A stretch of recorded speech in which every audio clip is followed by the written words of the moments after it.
Welcome to the Unapologetic Man Podcast, the only podcast that's all about self-improvement, confidence, success, women, and being a man without making any apologies for it.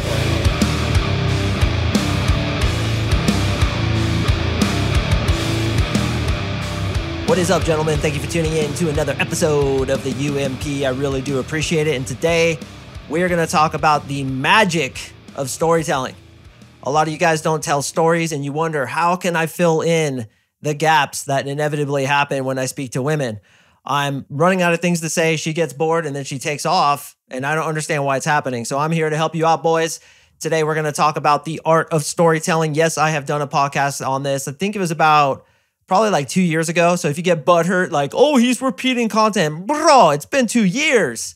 Relax, bro. Let me flex up a little bit and do some repeat shit, because a lot of you guys need to hear this. You forget about these simple ways to carry conversations with women, to make the conversation more interesting. And I'm going to give you some really good tips today about how to do that. Some of the key and core tenets of what it means to tell a story in an effective way that definitely gets attraction from her. So definitely stick around until the very end. All right, gentlemen, the first thing I want to talk about is just the stories that you should tell. Okay, so the stories that you want to tell when speaking to women obviously want to elicit emotions. If you're not eliciting emotion inside of a woman, you're not eliciting attraction. That's so important. I want to say it again. If you're not eliciting emotions inside of a woman, then you're not eliciting attraction. Emotions come from stories of travail, stories of perseverance, stories where you went up against an obstacle and you overcame it, and or stories that are just downright funny. Okay, I tell funny stories all the time. One of the stories I always tell, and I have shared it a few times on this podcast, is how there was a fight outside the bar. And the funny thing about this is I still tell this story to this day, but it happened like 10 years ago, where there was a fight between two girls outside the bar. One girl got a hold of the other girl's hair. And I'll tell you what, when a woman has a hold of another woman's hair, you cannot get her freaking fist open. I was a bouncer for 5 years, and I know that by fact. It is proven. You cannot get her fist open. So they're getting in a fight, and they're rolling around on the ground, and they got their hair in each other's hands, and it's just a fucking mess. And then a boob pops out. Right? And the boob was like a floppy boob, one of those ones that looks more like a pancake than an actual boob. It was like flopping over her shoulder, hitting herself in her own face, hitting the other girl in the face. And I call it a National Geographic boob. I'm like, yeah, thing was like a National Geographic boob. And then that always elicits a lot of humor in a conversation. Now, what I do is I specifically tell stories that are related to the venue that I'm in. Okay, that story I tell in bars and nightclubs.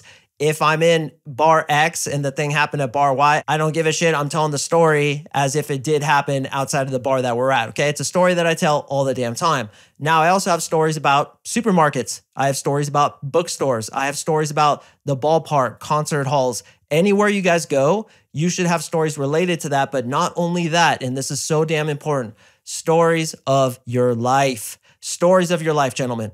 Now, immediately, I know a lot of you guys are sitting there and you're like, oh, I don't have any stories, bro. Like, my life's so boring. All I do is sit around and play video games and masturbate in a puddle of my own tears. Okay, I'm going to disagree with you. You have stories, bro Tendo. Get your shit together, bro Tater Cuff. Get the fucking barrel on the ball, hit a home run, and run those goddamn bases.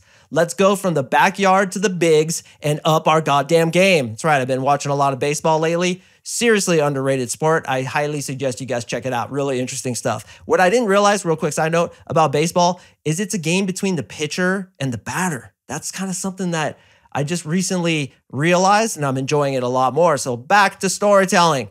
So go through pictures of your life, okay? When you traveled through Europe, when you were in high school and XYZ happened, when you went through some type of travail and you had to persevere past it, and in which made you a better man today. So we're going through pictures of our life. You can literally pick up your cell phone. You can go into the external hard drive that you have in your safe, which all the porn is on. I know how you roll, bro. I know how you are. You go in there and look at all the pictures. You're going to be like, dude, there's a lot of different stories, even for you guys who are a bit younger, but especially for guys like me who are 46, and guys beyond, wherever you're at, you have stories and you need to pluck out the gems and tell them to girls. Okay, here's a quick story I always tell to women. It's about a bird that I named Pele. Why did I name him Pele? Because while baseball is an awesome sport, the best sport in the world is soccer. And I want to give a quick shout out to Inter Miami, who just hired Messi, Lionel Messi. Messi's actually playing tonight. I'm recording this on Friday afternoon. His first game is tonight with Inter Miami. Damn right, I'm going to watch that thing, and you guys should watch him too. Really huge thing for American soccer. So I find a bird when I'm like 12 years old. If it's one of those mini blackbirds, it looks like a miniature raven. I'm sure you guys are familiar with it. So I'm walking through this area next to the supermarket, and I see these kids kicking this bird. And I'm like, what are you guys doing? And they're like, oh, this bird fell out of its nest. It's a piece of shit. We're just kicking it. I'm like, yo, stop kicking the bird. What the fuck are you doing? So I grab the bird, I get a shoebox for him, and then I take him home. So when I get him home, I feed him some oatmeal out of a syringe, and I take care of this dude, and I ask my mom, can I keep this bird? And she's like, yeah, it's a wild bird, but I guess you could keep it until he's healthy enough, and then we're going to let him go. So I build a relationship with this bird, right? Pele. And I used to let him fly around, and I'd be like, Pele, Pele, Pele, Pele. And then he would fly back to me. It was so sick. I could take him outside. He'd fly back to me. He thought I was his dad, bro. And it was awesome. It was a moving moment. And you guys see what I'm doing here. I'm eliciting emotions, aren't I? Okay, so Pele heals. He grows older. And my mom's like, look, you got to let him go, okay? He needs to be back in his natural habitat. So we drive over to Target, also affectionately known as Target in the American culture. We go to Target, and there's a bunch of birds that hang out in Target. So my mom's like, well, let him go there, and you're going to have to say goodbye. So I'm crying, and I'm like, Pele, I can't believe it. I love you, buddy. And I let him go. He flies up with all his buddies who are like sitting up at the top of Target. And then I turn around to go back in the car, and he lands on my shoulder. So he flew back down, and I'm like crying, and my mom's crying, and she's like, okay, well, if you let the bird go and he comes back, then you could keep him. And I was like, oh, and then Pele's crying while I'm crying and fart a little bit. It was a whole scene. Okay, so I keep Pele for a while, and it was so sick because I could take him outside, and he would do laps around the neighborhood and then come back. All the kids liked him. And one cool thing we used to do is we used to throw socks at him, which I guess gave him post-traumatic stress reminders of when the kids kicked him. And he used to shit. And it was awesome because the shit would like fly onto the walls, and it really pissed my mom off. And it was so fucking funny. So that's my story about Pele, okay? It's a great story that you can interject into a conversation. Now, some of you guys are like, yeah, well, how do I just start talking about a story like that, bro? How do I bring it up? You'd be like, hey, I just moved here. What are those birds that they have out here? Those little brown birds. Do you know what those things are? They're so cute. Like today I was eating outside of Panera, and this little guy literally came right up to me. I felt like I could have grabbed him, and I was giving him some bread, and it was crazy. Anyway, it was cool because when I was a kid, boom, you're off to the races. So a lot of you guys struggle about like, how do I start talking about certain things? How do I get into certain conversations? You just bring it up. You just bring it up. If she's talking about boring shit, okay, the presidential election, pro-life or pro-choice, the gas with oily discharge she had this morning, and or anything related to politics, religion, or anything boring, you need to fucking change the subject. So if she's talking about something negative or boring, I'll let her speak about it a little bit. I don't want to be socially unintelligent. But then I'll be like, oh yeah, that's really bad. That's a horrible story. So hey, have you ever heard of this thing called the cube? Have you ever heard of this thing called strawberry fields? So hey, this thing happened this morning that reminded me of XYZ thing that happened when, I don't know, you were surfing, you were traveling through Europe, you were snowboarding, baseball game, soccer game, whatever your guys' story is, you have to get it into the conversation to elicit emotions. Now, there's a few very important things that you need to include in your stories. Heartwarming stories like the Pele story is really good, but you also want to have stories of overcoming adversity. Very, very, very freaking important. It builds trust and connection. It builds rapport, and she wants to know more about you. So me, for example, my dad died when I was 10. A lot of you guys may have heard the story, and I wanted to make something of myself to honor his death. So that's kind of a story I talk about, how one day he was alive, next day he was dead. It completely devastated me and my family. But what's cool is my brother was inspired to actually hike 3 different trails that my dad wanted to hike when my dad was young. And that's the Pacific Crest Trail, Continental Divide Trail, and the Appalachian Trail. Well, my brother, he really obviously struggled on those hikes because it's literally hiking from Mexico to Canada. But he told me every time I struggled, I just thought about dad, and that got me through. And I'm always like, yeah, man, same thing with me. Anytime my business is struggling, I just think that my dad's looking down on me, and it makes me want to persevere to the next level. So sometimes those seemingly bad things that happen in our life are actually blessings in disguise because they can turn you into a better person. So you see how when speaking about my father, I'm able to angle it in a way where it shows perseverance and bettering yourself because of it. So whatever adversity you went through, you have to talk about the adversity, but also how you overcame it. Okay, this isn't telling stories about how you're so insecure and every night you're so lonely because you can't get a girlfriend, you masturbate in a puddle of your own tears. Do not tell that story. Instead, the story is, hey, I had a lot of social problems. So I worked on myself. I did a lot of NLP, neuro-linguistic programming, cognitive behavioral therapy. I went out there and talked to people, and it really helped me. And I almost feel like my anxiety and social unintelligence was a blessing because it made me fix it. Have you ever had anything like that? So it's that kind of story of becoming better. So there's 4 elements that each of your stories should have in them. First of all, boys, and most importantly, stick to the goddamn highlights. Sometimes I ask my clients to tell me stories and it's like more boring than watching paint dry. I'm like, bro, stick to the highlights. I don't need to know how much gas cost that day while you were on your way to the fire to go save your dog from the fire. And then your dog just happened to get a haircut the day before and you thought he looked so cute when he was almost burning alive. We don't care about that. The story is, there was a fire in my house. My dog was inside. I went in there to rescue that motherfucker because he was my best friend and I'm not going to let him die. And I actually got in the paper that week. It was crazy. It's like me with my dog on the front page of the paper, and it was really cool. But I'll tell you what, while I was saving that dog, I peed a little. I admit it. I peed a little. Can't do anything about it. It is what it is. I pissed my pants. So we have to remember to stick to the highlights. Stick to the highlights. Stick to the highlights. The second tip is make your story's length the same length that you've been in set as like a ratio.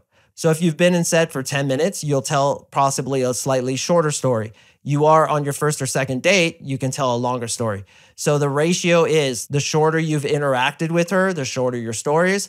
The longer you've interacted with her, the longer your stories. Makes sense, right? So that story about the National Geographic boob, I tell that thing within 30 seconds to a minute sometimes. I'm like, hey, have you ladies ever been to this bar before? Oh, it's so crazy. The other night I was standing outside and blah, blah, blah, the fight happens. Okay, so that's the second thing. The story's length should be in direct proportion to the amount of time that you've been in set. The third thing, as I alluded to earlier, is you have to communicate that whatever adversity you went through, it didn't take you down. You persevered past it and you grew through it. And that goes to my fourth thing. We are embedding into the story high value traits that we have developed because of the story. Okay, so say, for example, my panic attacks that I had in Japan, and that is a story that I'll tell, usually on the first date. My panic attacks that I had in Japan. I had anxiety, agoraphobia, panic attacks, and it wasn't until I found NLP that I persevered past it. But because I had the panic attacks, I literally look at travails in life as rungs on a ladder. The rungs on a ladder, and each travail that you have allows you to go up higher in your life. So actually the anxiety that I had, the panic attacks that I had, and I really do believe this, was the best thing that ever happened to me. Now, if I just tell the story about panic attacks and I don't say how I overcame it and how I'm on Zoloft or xylitol and I can hardly get outside half the time, that's not a good thing. That's not a good thing. So it's always about persevering past the travail and embedding those high value traits into the story like you embed medicine into a dog treat, right? You want to give the dog some medicine, you embed it in there and you toss it to the dog. So what you want to do is talk about ambition, how you're confident, how you're brave, how you're basically a kick-ass dude. You want to tell stories about other girls, not girls necessarily that you're dating, but girlfriends. Guys, this is so huge. I can't even express to you how important it is. Always make the other person in the story a girl who's a friend. Okay, you're not gonna be like, yeah, my ex-girlfriend, she's so banging, she was a fucking model. Anyway, she's sucking my dick. And like, then this thing happens, this freaking dog comes flying through the window. You wanna skip that kind of story, but you wanna talk about how, oh yeah, my friend Amy, she's a model. She's really full of herself. Anyway, she told me about this thing. And then you go telling the story about females who are in it. So once again, we're embedding high value traits, right? The ambition, the pre-selection, the confidence, the perseverance through adversity, very, very important. How successful you've been. Now, when it may seem like you're bragging, you want to put some self-deprecating humor into the story. When I talked about going into the fire to save the dog, you guys may remember I said, yeah, but I pissed myself. So what happens is I balanced the seemingly arrogant story with some humility and something embarrassing. One of the stories I tell is how my buddy was surfing and he thinks he hit a shark. We were surfing at Ala Moana Bowls, which is in Waikiki, and there is a deep trench next to that surf spot where they think there's sharks over there. So my friend's on a wave and he hits something. He flies off his board. I saw it. His board literally stopped and the guy flew off. And then the leash got really tight and the board kind of came with him. And he's like, dude, I hit a shark. And I was inside because I just caught a wave. Well, what do? Do I run away or do I help my friend? I fucking help my friend. So I paddled out there. I got him. We went in. He swears to this day that he hit a goddamn shark. He's like, dude, I saw the fin. I hit a shark. And I always say in the story that while I was going out to him, I was peeing my pants, right? I was so scared. I was pissing, but it's my best friend.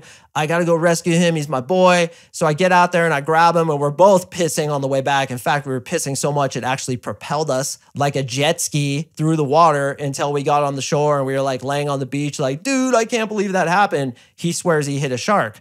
So when telling stories about what a champion you are, because you are a goddamn champion, and I really want you to recognize that, you have to put some self-deprecating humor in there. Otherwise, you're going to come off as arrogant.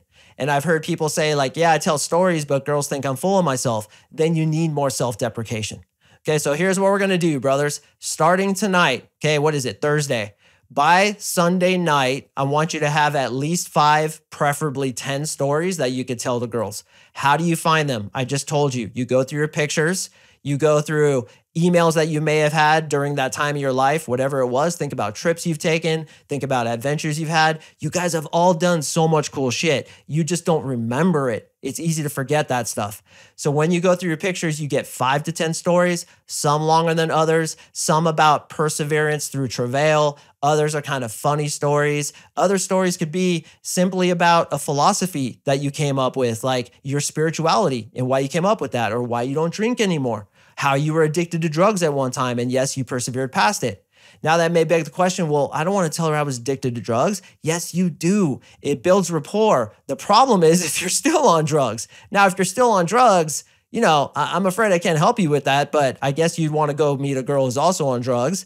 But if you've persevered past it, tell the story. You've been in prison, tell the story. You've done some horrible shit, tell the story. Now, obviously, if you're a chomo, and those guys who have been in prison know what a chomo is, don't tell that story. A chomo is child molester. Obviously, don't talk about that. And if you are that guy, please stop listening to my podcast. That's horrible that you did that. But let's say, for example, and this happened to my friend, right? You get arrested because you were peeing in public and now he's a sex offender. Swear to God this happened to my friend.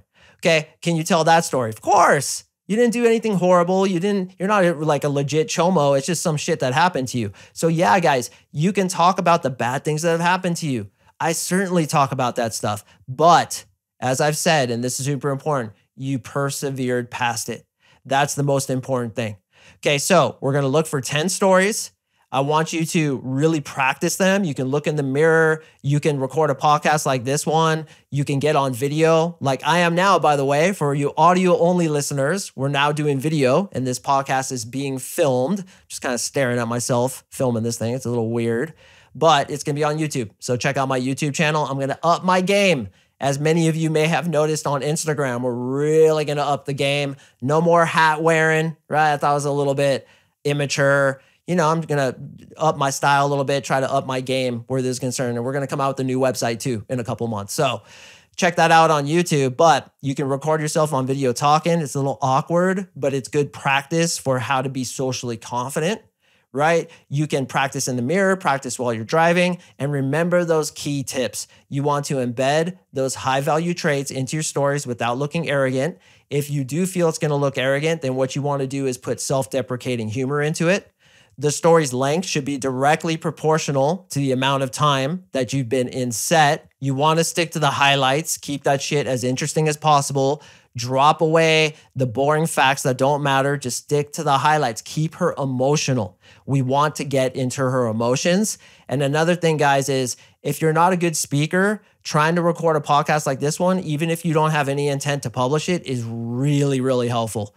If you go back to my first podcast episodes and compare them to my delivery today, my cadence is better, my delivery is better. I do crescendos and decrescendos, which keeps people's attention. You want to get rid of words like and right? I really listen to my podcast, and if I say once, I seriously get mad at myself. So try not to say all the time and have the slow thinking. I want you guys to be right on it and tell the story with enthusiasm. Get into it. And don't lie on your stories. Okay, don't make some shit up like, oh, Mark's story about surfing is pretty cool. I'll tell that one. Don't do it, because girls can tell when you're being inauthentic. You guys have great stories. You can do this. So go look through your pictures. I want 10 stories by Sunday. Tell them to girls. This is going to fill in the gaps so well when you run out of things to talk about. Okay, and again, when you do run out of things to talk about, just bring it up. Be like, oh, that reminds me of a story, and then tell the story. And also get her to tell stories. So what like that happened to you? Have you ever rescued a pet? Have you ever had a situation where you had to persevere past something? Have you ever lost a family member, and how did that affect you? What's the best day of your life? What would you do if you had no chance of failure? These kinds of things get her into storytelling. And I should also do another episode on hypo stories, which is hypothetical stories that happen in the future. But that's what we want to do. We want to tell stories, have her tell stories. Why? Stories are the way humans relate. Did you know that campfires are the reason that language was created? Why? Because they had to all sit around the campfire to keep warm. And then they're like, He's like, and then he passes them the bone, right? Well, eventually that became language. And what did language become? Storytelling. This is how ancient tribes would tell each other where the water is, or where their ancestors came from, or what kind of things they experienced. It's all storytelling. That's how we relate to one another. That's why movies are so popular. So stories are so unbelievably important, gentlemen. I want you to implement them into your routines, into your attraction building sequence. And remember those things that I told you, specifically embedding those high value traits. Super duper important. Gentlemen, I do hope you enjoyed this episode. If you'd like to leave me a review, I'd very much appreciate it. Please email me at CoachMarkSing@gmail.com and I will send you a bunch of cool shit. 3 programs, 3 videos, a smack upside the head, and I'll get your name tattooed right here under my left eye, because you're a goddamn champion, bro. I appreciate you guys listening, and I will see you in the next episode.